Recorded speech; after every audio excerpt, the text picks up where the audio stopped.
morning. You're listening to the Brief Wake Up, your mindful start to the day. I'm Handel, your daily coffee companion, helping you wake up informed, thoughtful, and maybe a little bit more amused before the day gets old. If you're commuting, corralling kids, or just standing in line for caffeine, you're in the right place. Let's get you caught up.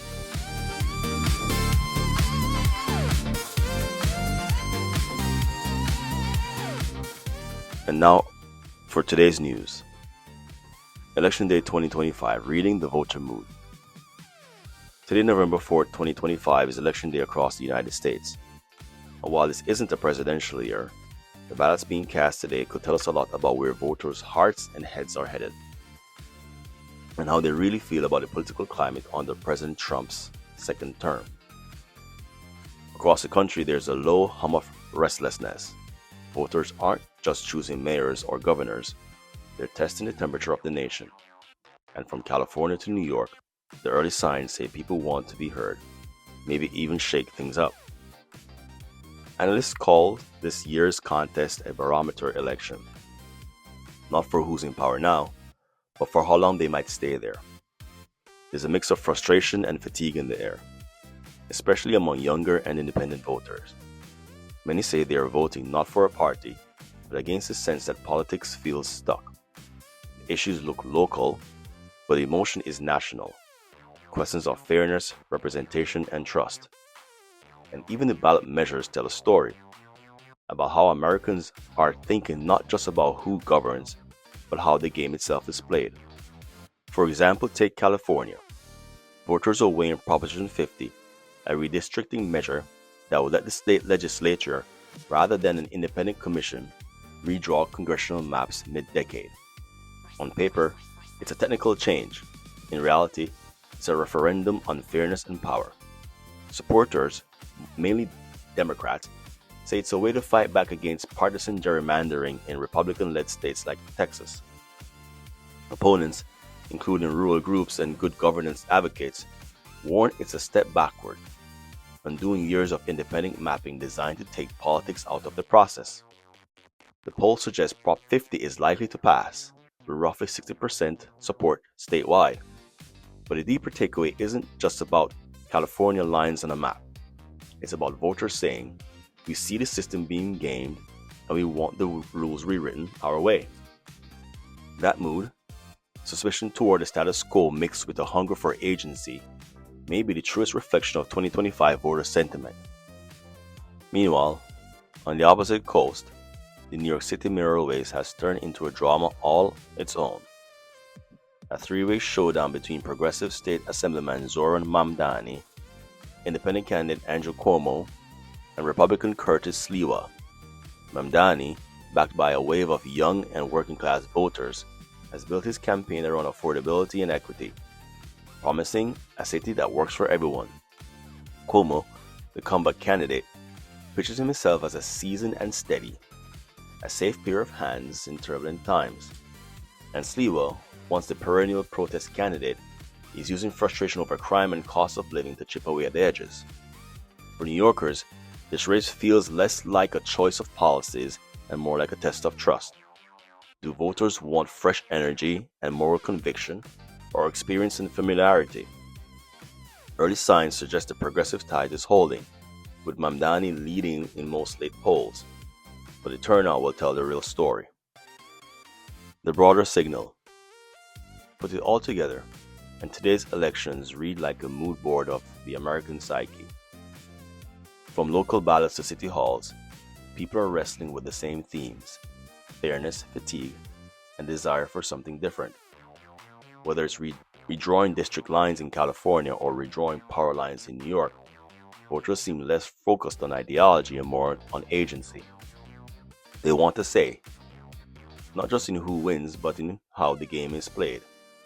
By tonight, we'll know who gets the offices, but by tomorrow, we'll know something far more telling: whether this country's voters still believe the system can respond when they shout loud enough.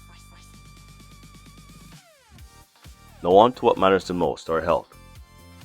Our topic of today, frailty. What it predicts and how to measure it. Today on the health front, we're talking about something that quietly predicts how long and how well we live: frailty.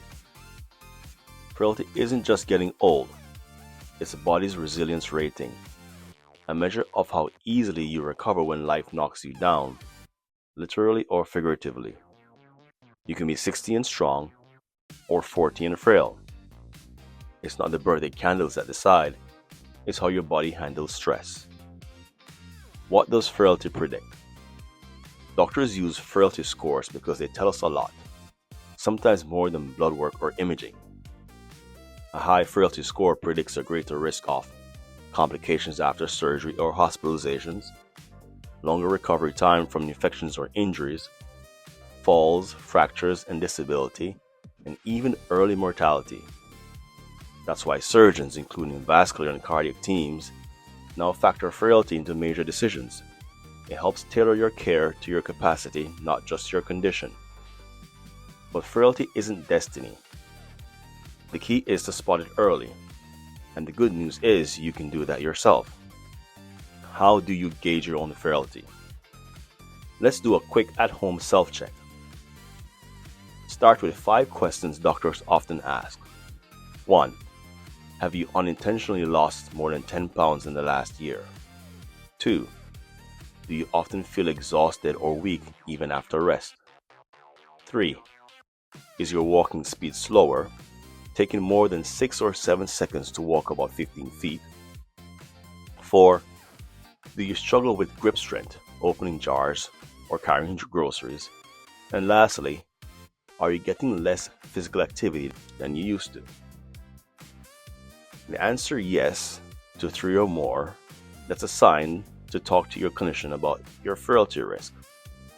But beyond the checklist, there are real-world tests you can try right now. The first is the chair test. Can you stand up from a chair without using your hands?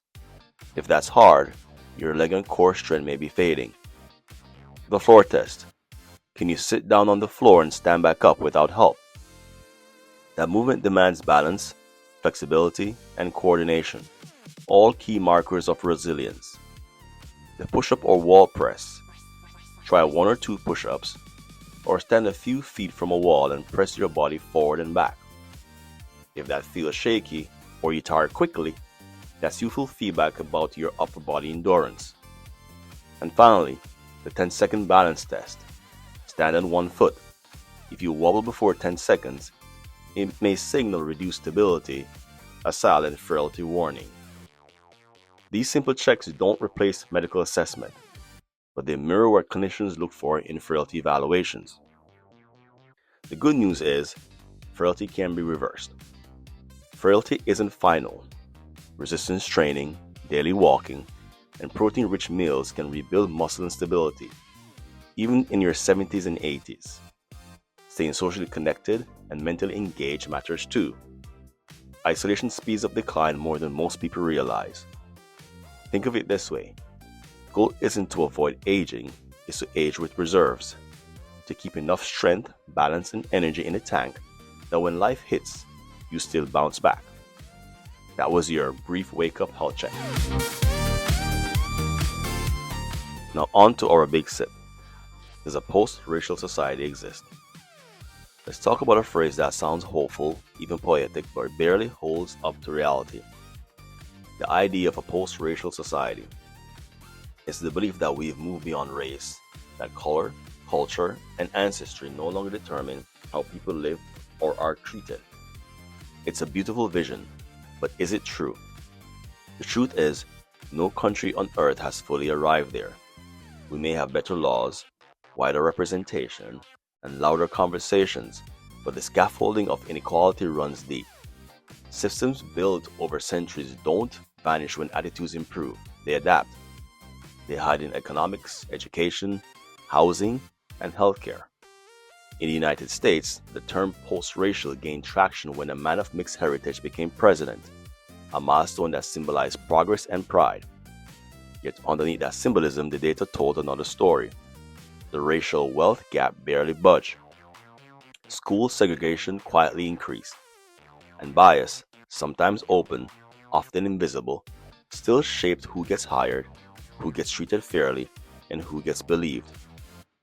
Look south to Brazil, a nation that once declared itself a racial democracy. The idea was that centuries of intermixing had dissolved racial divisions. But today, statistics reveal the opposite. Afro-Brazilians are more likely to live in poverty, earn lower wages, and face police violence at a disproportionate rate. The illusion of harmony masks the persistence of hierarchy. Across the Atlantic, South Africa offers another lesson. Apartheid ended. Political power now lies largely with the black government, yet the wealth, land, and corporate capital remains concentrated in white hands. Even with decades of freedom, economic inequality still follows the old racial map. It shows how deeply injustice can root itself, how it survives even after laws change. And in Asia, where the conversation often sounds different, the dynamics are still there. In countries like India, race intersects with caste and colorism, where lighter skin is prized in advertising, film, and even marriage. Across East Asia, darker skin can still carry social stigma, tracing back to class divides between laborers and elites. It isn't about ethnicity alone. It's about how society assigns worth based on appearance, history, and power. So maybe a post-racial world isn't about pretending race has disappeared. Maybe it's about ensuring that race no longer decides outcomes, that it stops being a shortcut for judgment, suspicion, or opportunity. Because claiming to be post-racial can sometimes mean let's stop talking about it. But silence doesn't fix what silence built. Awareness does, dialogue does, policy does. The goal isn't to erase race, it's to erase inequity, to move from color blindness to justice mindedness. So no, a post-racial society doesn't yet exist. But the fact that we can ask the question, face it honestly, means something. It means the world hasn't given up on the idea of becoming better. Now on for the lighter roast. When values and relationships collide. Here's a tough one. What do you do when keeping a relationship means betraying what you believe in? We've all been there. That moment when social pressure starts to whisper, just go along, it'll keep the peace. But peace at the cost of your principles isn't really peace. It's quiet conflict with yourself. Sometimes the pressure comes from a partner, a family, or a social circle that means well, but wants you to fit into a shape that isn't you. It could be subtle, how you speak, what you believe, how you live. And at first, you tell yourself, maybe I can bend a little. But if you bend too far, you stop recognizing the person who's doing the bending. Here's the truth. There's a difference between compromise and compromise of self. You can meet someone halfway on habits, where to live, how to spend weekends, whose family gets the holidays. But you can't meet halfway on your integrity. Because the moment you have to silence your conscience just to be accepted, that relationship stops being love and starts being dependency. It's okay to disappoint others, to stay honest with yourself. It's okay to walk away from a circle that makes you feel smaller. It's okay to say, I care about you, but I can't pretend to be who I am not. If someone only loves you when you conform, they don't really love you, they control you. The people who truly belong in your life will challenge you, yes, but they'll never require you to abandon your compass. So, the next time social pressure shows up dressed as harmony, pause. Ask yourself, am I keeping the peace or losing my peace? Because the relationships worth keeping won't cost you your character. And the ones that demand it were never as solid as you hope. And for our November 4th commemoration. Today, November 4th, is a day of unity, gratitude, and just a little sweetness, depending on where you wake up. In Italy, it's National Unity and Armed Forces Day, honoring those who helped complete the nation's unification after World War I, a moment of reflection on sacrifice and identity. Over in the Caribbean, Dominica marks Community Service Day, part of its Independence Week. when neighbors come together to clean, plant, and paint their communities, turning civic pride into action. In Panama, it's Flag Day, celebrating national colors with parades and streets lined in red, blue, and white, a symbol of unity and heritage. And here in the United States, November 4th takes a lighter spin. It's National Candy Day, for anyone still raiding the Halloween stash. And it's also Use Your Common Sense Day, which, let's be honest, might be the rarer of the two. So wherever you are, the spirit of the day is the same: a little pride, a little service, and maybe a little sugar to keep things sweet. So as you wrap up today's brief wake up, remember, resilience isn't just physical, it's emotional, civic, and personal.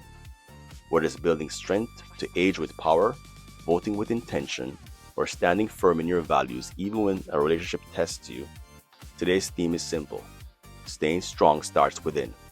Carry that with you wherever the day takes you. I'm Handel. Be curious, be kind, and top off that cup. Till next time.